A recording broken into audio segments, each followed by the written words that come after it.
Hello everyone. सो आज जो हम पढ़ने जा रहे हैं दैट इज़ मीनोपॉज। मीनोपॉज का मतलब ही ये होता है एंड ऑफ मंथली साइकिल्स, या फिर बोल सकते हैं कि सेसेशन ऑफ मेंस्ट्रुअल साइकिल।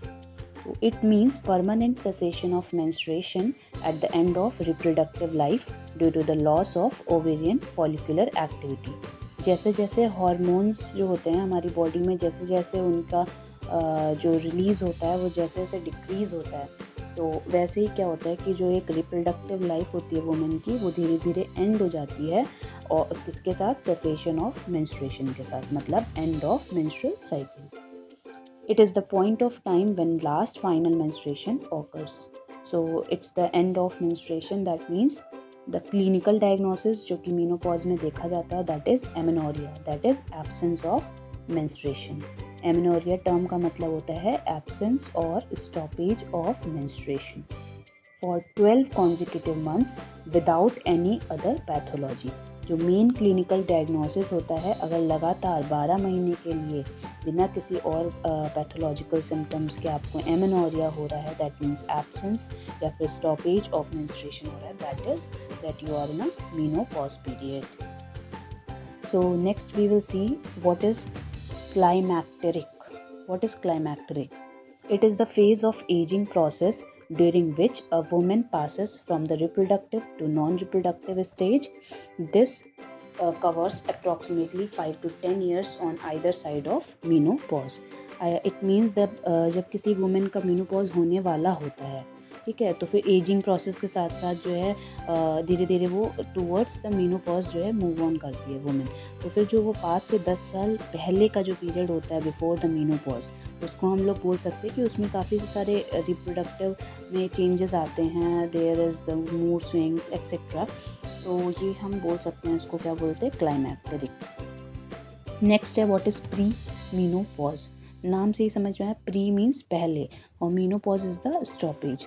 सो ये एक ऐसा पार्ट होता है like it is just before the menopause, जिसमें कि जो मेंस्ट्रुअल साइकिल आएगी वो इरेगुलर आएगी, लाइक मंथली नहीं आएगी. जैसे कि हर 28 डेज़ में जो है साइकिल होती है, मतलब नेक्स्ट मेंस्ट्रुअल साइकिल होती है. बट इसमें क्या होगा कि जब सेसेशन होने वाला होगा या फिर जब स्टॉपेज होने वाला होगा मेंस्ट्रुएशन का, तो उस वक्त पे क्या होगा कि जब जो भी पीरियड्स या जो भी मेंसेस आएंगे दैट विल बी इरेगुलर, मतलब कभी 2 महीने में आएंगे, कभी 3 महीने में आएंगे, कभी जो है लगातार आते रहेंगे. तो there is some irregularity. Next is post menopause.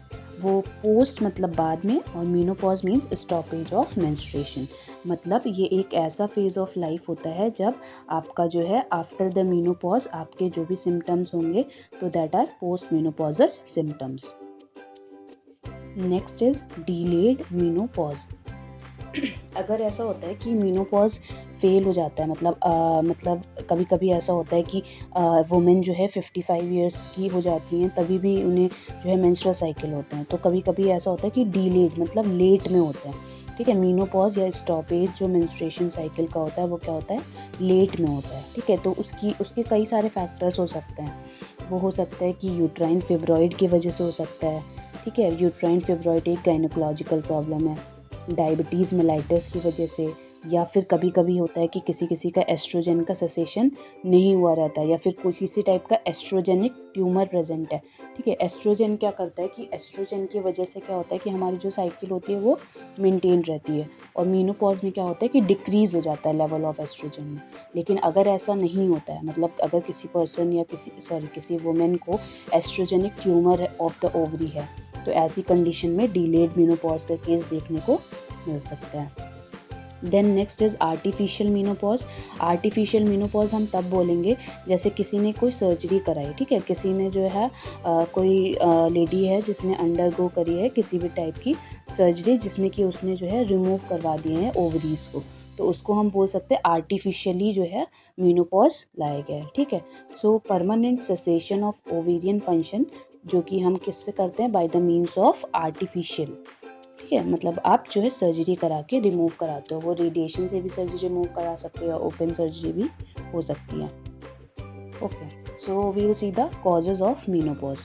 मतलब कौन कौन से कारण या कौन कौन से रिस्क फैक्टर्स होते हैं मीनोपॉज का.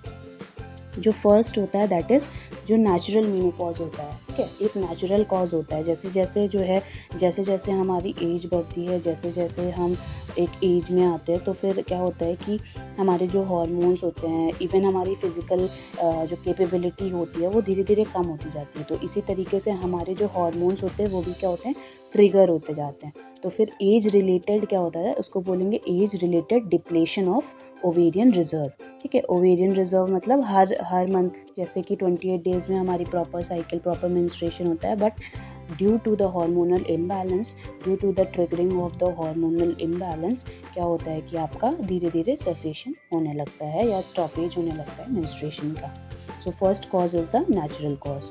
नेक्स्ट है आपके और भी कॉजेज़, कि जैसे अगर किसी का ओफ्रेक्टमी हुआ है, ओफ्रेक्टमी का मतलब होता है रिमूवल ऑफ ओवरी, या फिर कोई ऐसा पर्सन है जिसको कैंसर है, कीमोथेरेपी चल रही है, या फिर कोई ऐसा पर्सन है जिसको हार्मोनल थेरेपी चल रही है या रेडियोथेरेपी चल रही है, तो वो भी एक कारण बन सकता है या कॉज हो सकता है आपका मीनोपॉज का।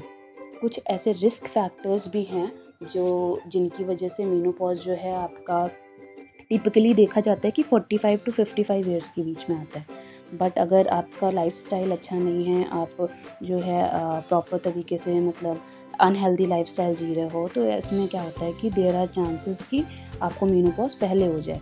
तो फॉर एग्जांपल जैसे अनहेल्दी लाइफस्टाइल हैबिट्स हो गए, या फिर कभी आपके फैमिली हिस्ट्री में ऐसा ही हुआ हो, या फिर आपके अंदर कुछ ऐसे क्रोमोसोमल एबनॉर्मलिटीज़ की वजह से हो गया हो, या फिर कोई रिप्रोडक्टिव हिस्ट्री जिसमें मल्टीपल अबॉर्शंस या फिर कोई अदर रिप्रोडक्टिव प्रॉब्लम हुई हो, या फिर ऑटो इम्यून कंडीशंस। तो ये सारे क्या होते हैं, risk factors. So these were the causes.